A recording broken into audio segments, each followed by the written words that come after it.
historical moment. Scandinavian ideas, Scandinavian nation as a whole, be finally worth forming.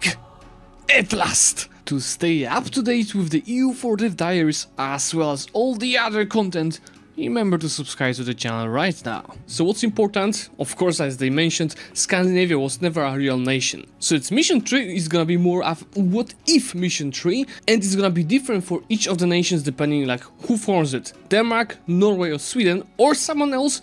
Each of them will have different missions adjusted to the missions that these nations already had. By forming Scandinavia, you're gonna unlock additional missions just like in this picture. These particular missions are coming when you form Scandinavia as Sweden, and it's mainly about expanding the Karelians to the special units and Hakkapeliitta even further. Yeah, so this is of course part of the missions that are giving you kinda bonuses that already Norway had, but to let you go and build up the nation internally. By dominating the Germany and Holy Roman Empire, you can get all of these bonuses permanently, including income for vassals, gov capacity, no penalties from the Germanic culture, and permanent 100 power projection.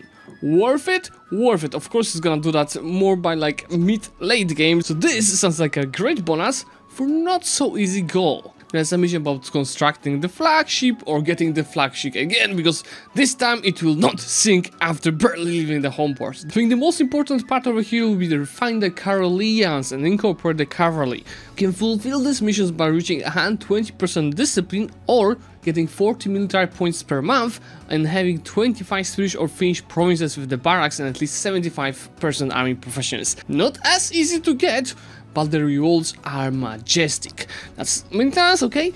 Possible Karelian infantry 25% and morale damage increase for the Karelians by 15%. And you'll see in a second, they're revising the Karelians again. Because at first they were too strong, according to many people, then they were just not worth doing, and right now it's gonna be more balanced, and I'm very happy about this news. The Hakkapeliitta is about cavalry mercs, and you can see that when you unlock this final mission, you're gonna get special cav mercs with special bonuses that will not cost you army professionals. Very good. And I did not read the comments yet, but I'm sure people are complaining that they're getting +1 cav and shock fire.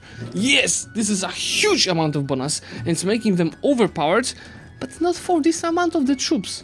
30k, 10k, 40k of the cav, they're not gonna change anything. Especially in the late game when they're gonna cost you far more money than in this picture. Actually, in one of our MP mods, I did have similar, even stronger cav mercs, 40k of them. First of all, that was 40k out of my million troops, and second of all, they were out of manpower after 2 battles. Completely of no use, just waste of money. So they are very nice, and I'm happy because it's not broken. This is a very nice use case for special missions. As mentioned, Denmark is gonna have a little bit different missions when forming the Scandinavian nation. So you can go colonial and dominate India by getting the Crown of India bonus. Just give you pair modifiers like trade steering and trade power company governing cost -25%. And they are considering adding the Indian estates as a reward for the Crown of India mission. No, I think that's not a good idea.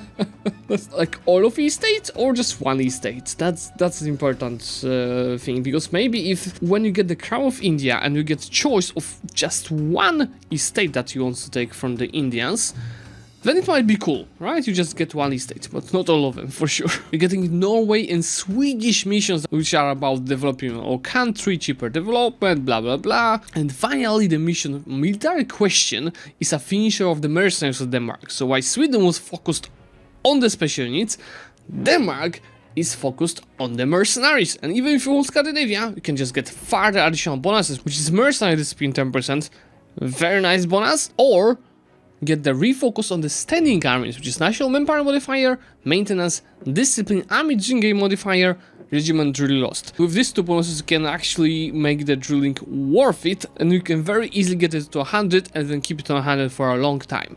The other bonuses, I think this seems fine. It's not really broken. Yeah, I wouldn't change anything over here. And last but not least, Norway missions after forming Scandinavia, and I think they have the most of them, more than Swedish and the Danish ones, which obviously a continuation of the Norway mission tree, so you can focus on the colonial gameplay, which by the final mission is giving you modifiers like global tariffs, trade steering, liberty desire from the subjects development. This might be very useful, especially if you are a small nation just role-playing huge colonial empire, as was global trade power tariffs and treasure fleet income. Yes, I absolutely love that, especially if you go to Americas. And obviously, while Denmark was focused on the mercenaries, Sweden on the special units, Norway is focused on the marines, and you can see that here for the marines you can get 5% discipline, national sailors modifier, and marines force limit. Good person modifier, I absolutely love it, and 0.5 army proficiency whenever you hire admiral. Remember, for general you're getting 1%, so 0.5 for admiral seems like a good decision, especially if focus on marines. And what is interesting, it's not only like these three nations could form Scandinavia. You can form Scandinavia by, let's say, Krakow or Poland or Ulm. In this case, you're getting the whole new mission tree, which looks like this. And if you know the German mission tree, this is supposed to be very similar one, which is a very much late game what if nation. There are 4 branches. First of all, conquest into Germany, British Isles, Baltics and Russia.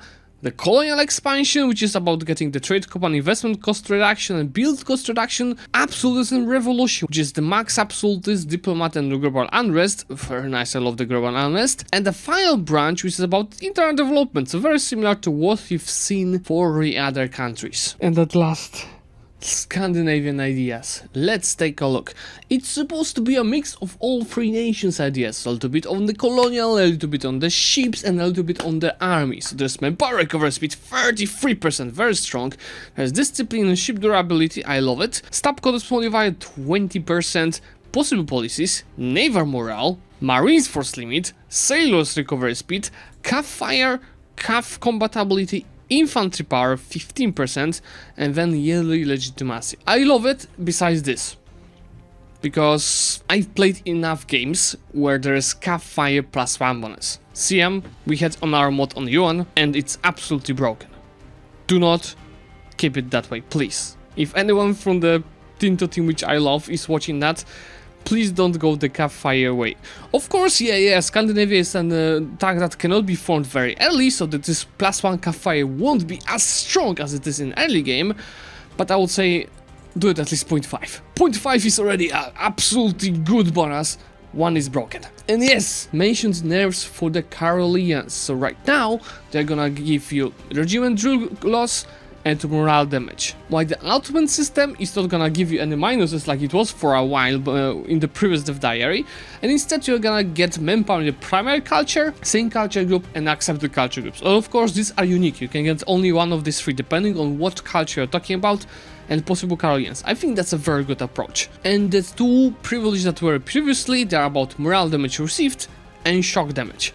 They are very strong bonuses, but they are not game breaking, especially if we consider that Karelians won't be all of your army. And about the number, this is also an interesting change. So we have a lot of changes about the Karelians, and in the end they are very strong units, not game breaking, and at the same time you can get a little bit more of them, because previously it was 1 unit per each 20 development. Right now it's gonna be 1 unit per each 10 development. So let's say you have 1000 development of your own culture, let's say it's Swedish, that means you're gonna get 100 of units of the Karelians, which already a decent number. And I love this approach. Hopefully it won't be too broken, because it's really strong. It makes Sweden a really strong country, but it's not game breaking. And finally, we have another topic of the government reforms. As you remember in the previous dev diary video, I was complaining a little bit that majority of these guarantee reforms are giving you negative absolutely something positive, but I was afraid that less experienced players, for them it might be too hard to manage all of these absolutes, especially if you plan to give more privileges being available in the states. And from what I see, the approach is changing. So maximum absolutist differences is pretty much removed from all of the privileges, except a few that actually are focused on giving you absolutism. And honestly, I love that approach. There are plenty of guarantee forms that are showed over here. It's mainly the ones that we already saw, just with a little bit of the rebalance. So if you want to really go through them, I'm sending the link to this dev diary in the video pinned comment and the video description. I'm not gonna go through them again, but honestly, I love that's gonna be far more choice. Of course, sometimes far better and sometimes far worse, but it's gonna be a great experience, especially compared to what we have in the past, where some type of the governments were behind. That was just one part. We have also the part about the new overhauled Republika reforms, which are also all over here. It's really worth the guys to go for it and see what you think, because in my opinion, this looks really good. Alright, I think that's gonna be all. If you guys did enjoy this dev diary video and like me to record more in the future, remember what to like in this video and let me know in comments what you think about the new Scandinavian nation. Is it gonna be overpowered? Is it good? Is it good that they're changing that? And what you think about the Karelias? Is it the balance for the Karelias good right now? I think it is. And in the next week, we are gonna have a dev diary about some nation on the other side of the Baltic Sea. So maybe we will see, I don't know, Zlewikk, Poland, maybe Brandenburg, hopefully Poland. Let's wait for that. So guys, thank you so much for watching. Remember, if you want to get notified about the future videos, you can leave the subscription right now. Bye!